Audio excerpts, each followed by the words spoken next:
Hey YouTube, I'm Ross Stewart, Stewart Media Digital, and I'm here today with the lovely Liz to show you guys the Sony Zeiss 35mm 1.4 lens. So let's get shooting and see what this lens can do.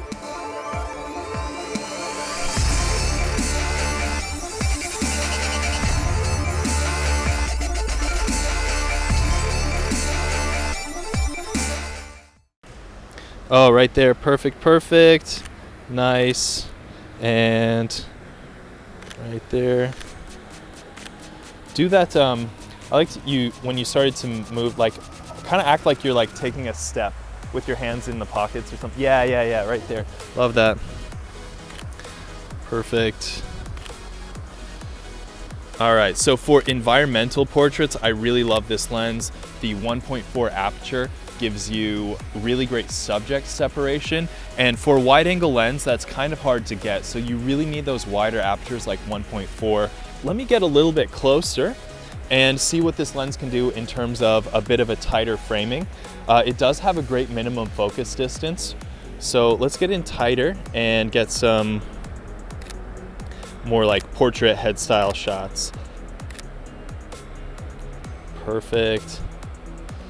Man, the lighting on you is great. We got the sunset.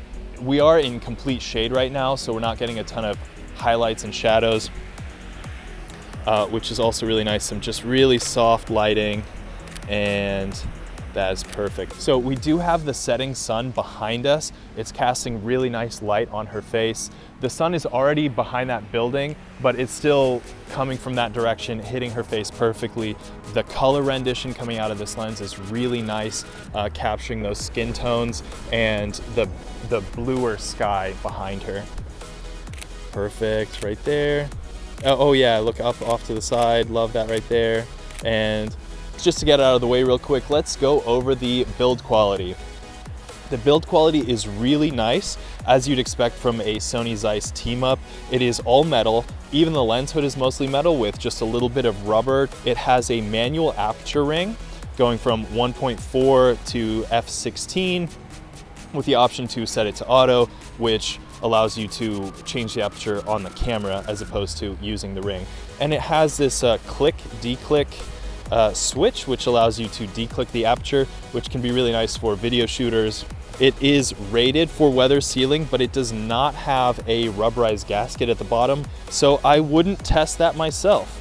So I found a great spot to show off how good of a lens this is for environmental portraits. The colors being cast off of the pond in front of me they're really blue, they're really nice, and these things would sort of start to disappear if you did portraits with a tighter focal length. So 35 is definitely a great option when you want to show the environment.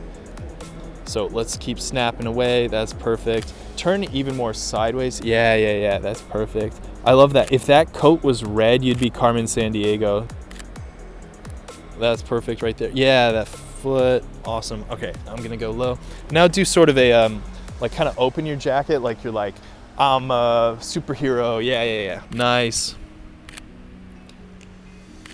Perfect. Now look off that way a little bit.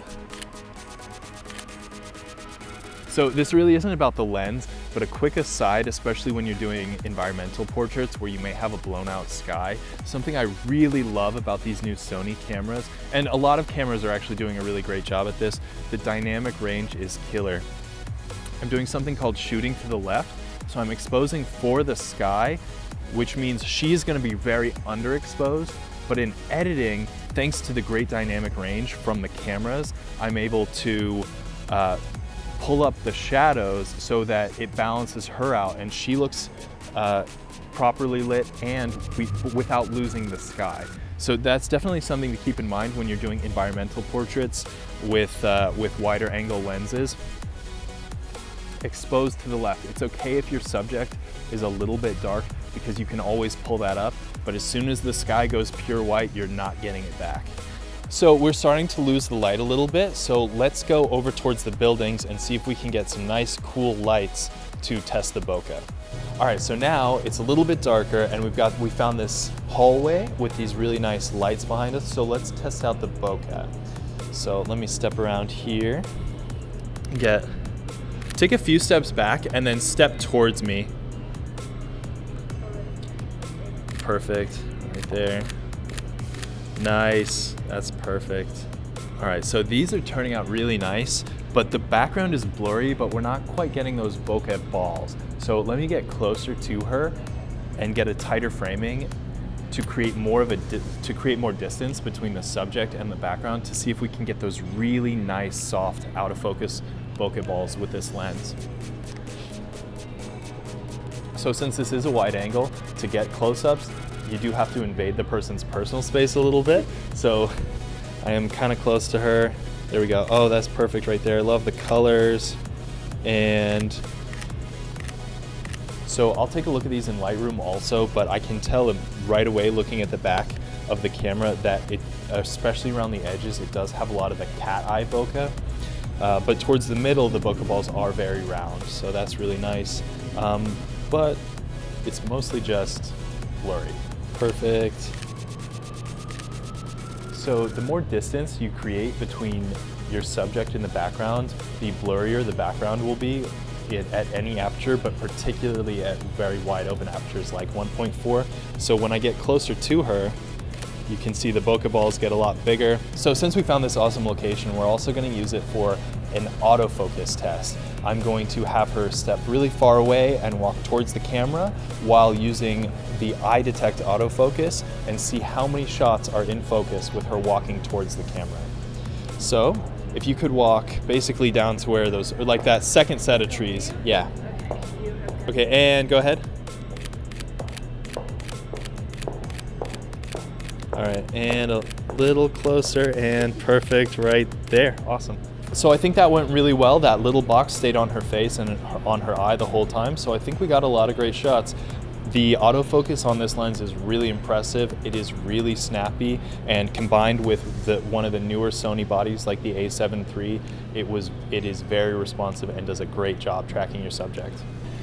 So now we're gonna do that exact same test in video. Gonna grab a quick clip of her walking towards the camera and see how well of a job it does keeping her in focus as she moves towards the camera. And go ahead.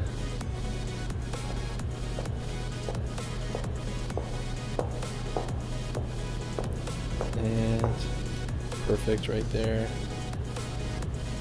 All right, thank you guys so much for watching, and thanks to Liz for being our subject today. If you guys are interested in getting a copy of this lens, check out the Amazon link below, and be sure to like and subscribe. Thanks.